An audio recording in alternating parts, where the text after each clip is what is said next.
Ouh, aujourd'hui c'est très intéressant, on va parler de la première figurine pop que je me souviens avoir achetée. Bonjour à toutes et à tous, j'espère que vous allez bien, bienvenue dans cette 11e vidéo représentation des figurines pop Marvel Studios que j'ai dans ma collection depuis début 2020, si je me trompe pas, ou plutôt fin 2019. Aujourd'hui, on va parler de WandaVision, on va parler des Gardiens de la Galaxie, le premier volet sorti en 2014, et on va parler aussi de Spider-Man Far From Home, le troisième opus que je n'ai pas évoqué pour le moment. Je vous propose qu'on commence par la toute première figurine pop que je me souviens m'avoir achetée. Elle nous vient du film Les Gardiens de la Galaxie, le premier, c'est la pop de Star-Lord, la numéro 47. Pour l'anecdote, je l'ai acheté à la fameuse convention de Castres pour laquelle j'ai été invité en 2019, et lorsque j'y suis allé, il y avait plein évidemment de stands avec des figurines pop, et la toute première que j'ai achetée avec mon argent de poche, eh bien c'était celle-ci, la figurine pop de Star-Lord, qui a donc un affect particulier pour moi, parce que c'est de là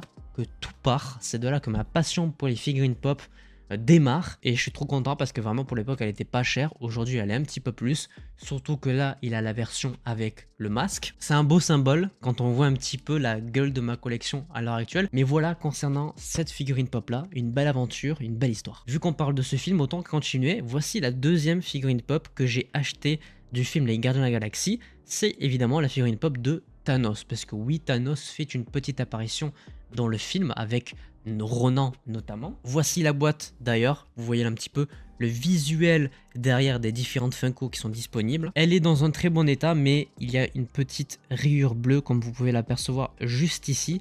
C'est un petit peu dommage, mais après c'est pas très grave, ça fait partie des figurines pop que je sors de la boîte pour la mettre sur l'étagère derrière moi. Mais en tout cas voilà les deux figurines pop que j'ai autour du premier film, Les Gardiens de la Galaxie. Je vous propose qu'on continue avec Spider-Man Far From Home, le seul opus parmi les trois que je n'avais pas évoqué jusqu'à maintenant. J'ai deux figurines pop de ce film. La première, c'est l'antagoniste, c'est la figurine pop de Mysterio. Il faut savoir qu'il y a trois figurines pop de ce même modèle qui existent. Une avec de la lumière, une sans le masque, et du coup la troisième, celle-ci. Évidemment, vous vous doutez que c'est les deux autres qui sont en spéciale édition et que moi j'ai eu la version classique, parce que de toute façon c'est pas un personnage qui m'a transcendé. J'avoue que ces figurines pop par contre sont stylés, mais voilà, j'ai pris celle-là et ça me va largement. Par contre, du côté de Spider-Man, je suis très content d'avoir celle-ci.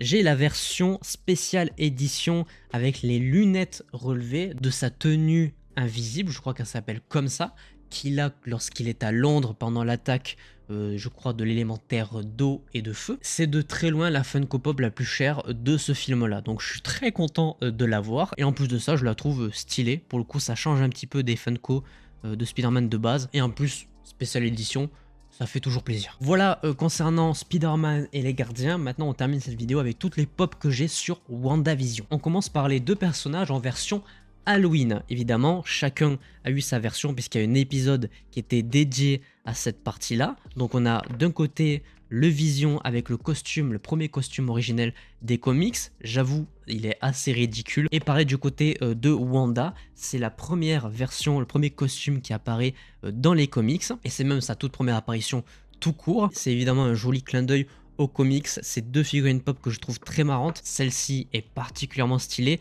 Elle est un petit peu abîmée malheureusement, comme vous pouvez le voir. Ça m'avait beaucoup dégoûté à l'époque parce que c'est bien la seule que je voulais pas voir abîmée. J'ai vu le carton arriver, j'ai vu qu'il y avait une bosse, j'ai fait bon bah elle est un peu niquée quoi, donc c'est un petit peu dommage. Ensuite on a évidemment les différentes versions de Wanda par rapport aux époques. Donc moi j'en ai deux, j'ai la version des années 50 et la version des années 70. Bon, ce qu'on peut noter sur la version des années 50, c'est évidemment le petit homard dans la main et le fait que ça soit en noir et blanc, ça c'est plutôt stylé. Et dans la deuxième on peut évidemment noter cette tenue des années 70, le fait qu'elle soit enceinte des jumeaux évidemment. Les pop de Wanda dans cette série, je les aime énormément. Je les aime beaucoup, mais ça ne dépasse pas celle que j'aime le plus. Mais avant de vous parler de celle que j'aime le plus, parlons des antagonistes de la série. Agatha Harkness et le Vision blanc de figurines pop que je trouve extrêmement stylé. Du côté de Vision, bah forcément, déjà, il est en l'air.